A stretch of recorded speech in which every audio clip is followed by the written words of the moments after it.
YCP వాళ్ళు కరోనాకు అతీతులా? జగన్ గారు చెప్పినట్టు ప్రభుత్వం కరోనాని తేలికగా తీసుకుంటుందా?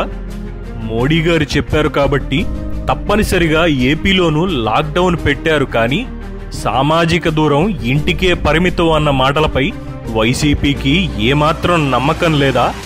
లేదని చెప్పడానికి ఎన్నో ఉదాహరణలు. ఉచిత బియ్యం పంపిణీ కార్యక్రమాన్ని రేషన్ షాపులకు మార్చారు.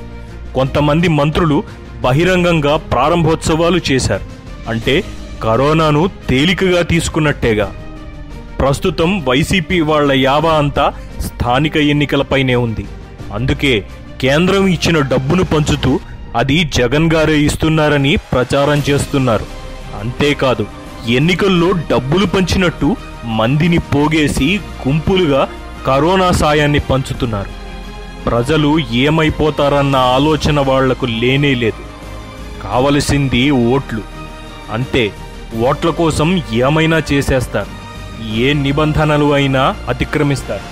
అంతేనా జగన్ గారు?